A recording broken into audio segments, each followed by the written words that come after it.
Function కైనా order చేయండి 8919763872 www.sanatanjal.in. పెద్ద పెద్ద యజ్ఞాల దగ్గర నుండి లక్షలు పోసి కోట్లు పోసి యజ్ఞాలు చేస్తుంటారు, యాగాలు చేస్తుంటారు. అదే కాకపోయినా మన ఇంట్లో చిన్న చిన్న పూజలతో సహితంగా పెద్ద పెద్ద యాగాల వరకు ఏమి చేసినా లాస్ట్కు ఏతత్ఫలం పరమేశ్వరార్పణమస్తు అని అంటారు.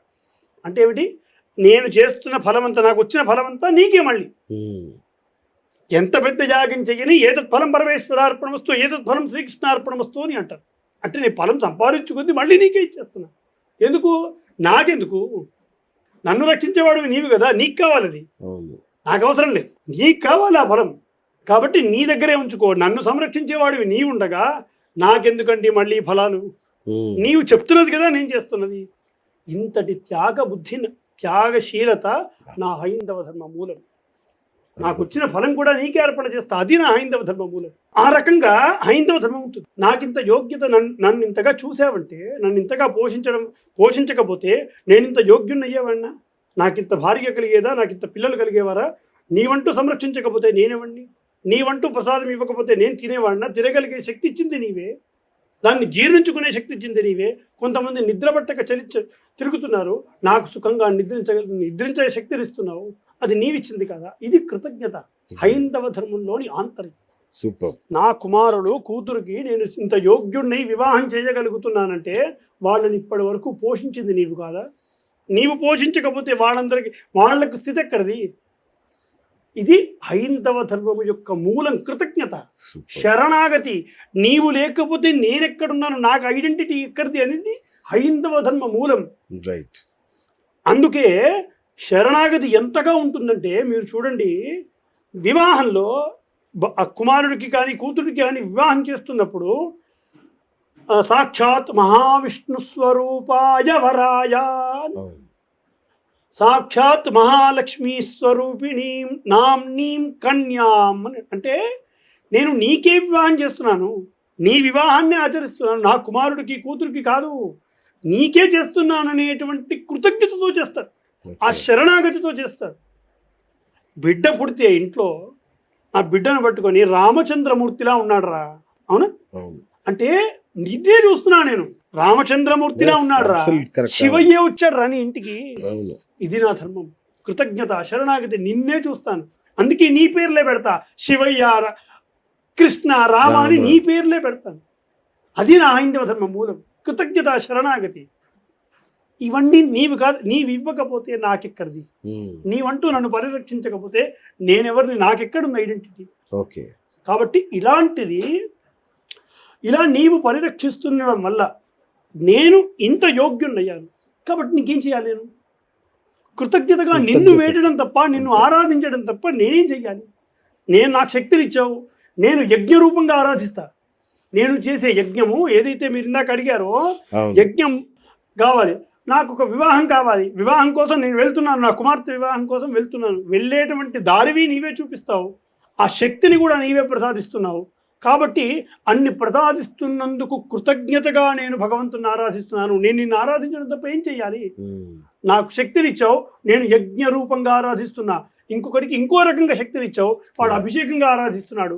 ఇంకొకటి అర్చన రూపంగా, ఇంకొకటి ధ్యాన రూపంగా, ఇంకొకటి యోగ రూపంగా, ఇంకొకటి మానసికంగా, వాడి శక్తి కొలది ఆరాధన చేస్తున్నారు. అవే యజ్ఞాలు, హోమాలు, అభిషేకాలు, అర్చనలు, దానాలు, ఇలా అనేక రకాల క్రియలుగా చెందాయి.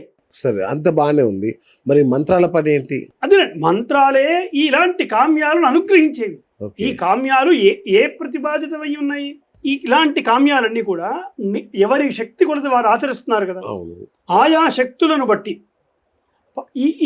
ఈ కామ్యాలు దేంట్లో చెప్పబడ్డాయి? ఎవరు చెప్పారు ఈ కామ్యాలు చేయమని? నాకు ఆరాధిస్తున్నాను. హైందవ ధర్మంగా మహర్షులు ప్రతిపాదించినటువంటి విధానమే నేను అనుసరిస్తున్నాను. ధర్మబద్ధమైనటువంటి కర్మలను చేస్తున్నాను. నిన్ను ఆరాధించడానికి ధర్మ కర్మలను ఆచరిస్తున్నాను. అందుకే ఏ కర్మ చేసినా హైందవ ధర్మంలో ఆ సంకల్పము అని చేస్తారు. ఏ కర్మ చేసినా సంకల్పం చేస్తాం కదా. ఆ సంకల్పం ఏమిటి అంటే, నేను ఫలానా కర్మను ఆచరించబోతున్నాననే నిర్ణయాన్ని తెలపడమే సంకల్పం.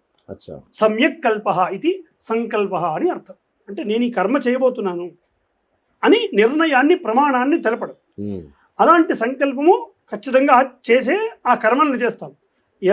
ఎలాంటి కర్మలు చేస్తున్నామని? ధర్మబద్ధమైన కర్మలు చేస్తున్నాను అని అర్థం. ఓకే.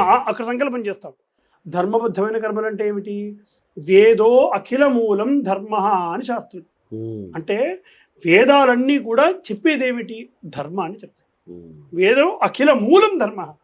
వేదాలు చెప్పేది మూలం ధర్మమే చెప్తాయి. ఈ భగవంతుణ్ణి ఆరాధించేటువంటి కర్మలు ధర్మబద్ధంగా ఉన్నాయి. వేదోఖిల మూలం ధర్మ. అవును. వేదాలు అఖిల మూలమైనటువంటి ధర్మాన్ని చెప్తున్నాయి. ఉమ్, అందుకే వేదములు అంటే ఏమిటి? మంత్రమే కదా. అవును. అలా వేద ప్రతిపాదితమైన ధర్మాన్ని నేను ఆచరిస్తున్నాను. అలాంటి కామ్యాలు నెరవేర్ప చేసేదే నా మంత్రము. ఉమ్, అలాంటి కామ్యాలను అనుగ్రహించేది నా మంత్రం. మామూలుగా చెట్టెక్కి తెంచుకుని శ్రమతో పొందేటువంటి పండు యొక్క ఫలము, అదే భగవంతుణ్ణి ఆరాధన చేసి పొందేటువంటి ఫలానికి చాలా తేడా ఉంది. అవునా? మామూలుగా శ్రమ చేసుకుని పొందేటువంటి ఫలితానికంటే ఇలా భగవంతుని కర్మ ద్వారా పొందేటువంటి ఫలితము మంత్రభూయిష్టమై ఉంటుంది కదా, అది దైవ ప్రసాదం అవుతుంది. ఉమ్, అంతే కదా, దైవ ప్రసాదం అవుతుంది. Right. నీవే నాకు ఇస్తున్నావు అనేటువంటి ప్రసాదం అవుతుంది. ఓకే. అప్పుడు దాని మీద వ్యామోహం తక్కువగా ఉంటుంది, ఉమ్, ఎక్కువగా అటాచ్మెంట్లు ఉండవు. దైవ ప్రసాదితం అయినది శాశ్వతమైనది. ఓకే. గుర్తుపెట్టు. రైట్. అలా దైవ ప్రసాదితం అవుతుంది. ఎప్పుడైనా మంత్రము యొక్క స్థితిని అనుభవించి తెలుసుకోవాలి. దాన్ని సాధన చేసి దాన్ని అనుభవించి తెలుసుకోవాలి. అంతే తప్ప మంత్రాన్ని విమర్శిస్తే కాదు. ఓకే. మంత్రాన్ని విమర్శించడం వల్ల వచ్చే ప్రయోజనం కూడా ఏమీ లేదు. ఇప్పుడు వెలుగులో ఉండి చీకటిని అనుభూతి చెందాలి అంటే ఎలా పొందగలరు? వెలుగులో ఉండి చీకటి యొక్క అనుభూతిని పొందాలంటే ఎట్లా కుదురుతుంది? కుదరదు కదా. చీకటిలోకి వెళ్తేనే దాని అనుభూతి చెందగలుగుతుంది. ఏమో చీకటి అట్లా ఉంటుందని చెప్పగలమేమో తప్ప చీకటి అనుభూతిని అయితే నేను పొందలేదు కదా. అలాగే మంత్రము యొక్క అనుభూతిని పొందాలంటే మంత్రాన్ని విమర్శిస్తే కాదు, మంత్రాన్ని సాధన చేయాలి. సాధన చేసి దాని యొక్క ఆంతర్యాన్ని గ్రహించినప్పుడే అది తెలుస్తుంది. మంత్రాన్ని సాధన చెయ్యాలి. ఎవరైనా సాధన చేయవచ్చా? మీరు ఒక్కరే చేయాలా? లేదండి. మంత్రం ఎలా అంటే సాధన చేయడానికి నేను కాదు, బ్రాహ్మణుడికి అధికారాలు ఉన్నాయి. ఎట్లా? ఎందుకు మిగతా వాళ్ళకి ఎందుకు లేవు? మిగతా వాళ్ళకి ఎందుకు లేవని కాదు, మిగతా వాళ్ళకి ఇవ్వడానికి మేము అధికారం, మాకేం అధికారం లేదు ఇవ్వడానికి. మేము రాసింది కాదు, మేము ప్రతిపాదించింది కాదు. శతాబ్దాలుగా మీ చేతుల్లోనే ఉన్నాయి. అదేనండి, మేము ప్రతిపాదించింది కాదు, మేము పెట్టిన రూల్స్ కాదవి, మేము రాసింది కాదవి.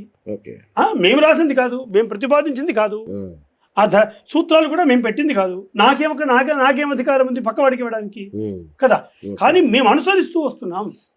అర్హత ఉన్నవాడు, గుర్తుపెట్టుకోండి, అర్హత ఉన్నవాడు ఎలాంటి స్థితిని కలగజేసినా, ఎలాంటి ప్రలోభాలు కలగజేసినా, తలలు తీసేస్తాను చెప్పినా, తలలు తీసేసినా, వెందుకని పిలిచి 800 మంది తలలు నరికేసినా, చర్మాన్ని తీసేసి చొప్పులు కుట్టుకున్నా, చర్మాన్ని తీసేసి ఉప్పు కారాలు అద్దినా, యజ్ఞోపవీతాలు తెంచి చలి కాచుకున్నా, వాళ్ళ భార్యా పిల్లల్ని అవమానం పాలు చేసి అత్యాచారాలు చేసి చంపేసిన, వాని అస్తిత్వానికి మూలమైన దేవాలయాలు నాశనం చేసిన, వాని అస్తిత్వానికి మూలమైన గురువుల్ని, గురుకులాలని, విద్యాలయాల్ని, వీటన్నింటినీ ధ్వంసం చేసినప్పటికీ వాడికి ఆపాదించినటువంటి ధర్మాన్ని అర్హత ఉన్నటువంటి వాడు చేసుకుంటే వస్తున్నాడు. దాన్ని పరిరక్షించుకుంటూనే వస్తున్నాడు. అంటే ఈ అర్హతను ఎవరు నిర్ణయిస్తారో? అర్హత ఏంటి? పోనీ అర్హత అంటే ద్విజత్వం అండి. ద్విజత్వం, యజ్ఞోపవీత ధారణే అర్హత, ఉపనయన సంస్కారమే అర్హత. మేము వేసుకోకూడదా? మిగతా వాళ్ళు వేసుకోకూడదా? లేదు, మేము ఇచ్చేది కాదండి. మేము కేవలం అనుసరిస్తున్నామంతే.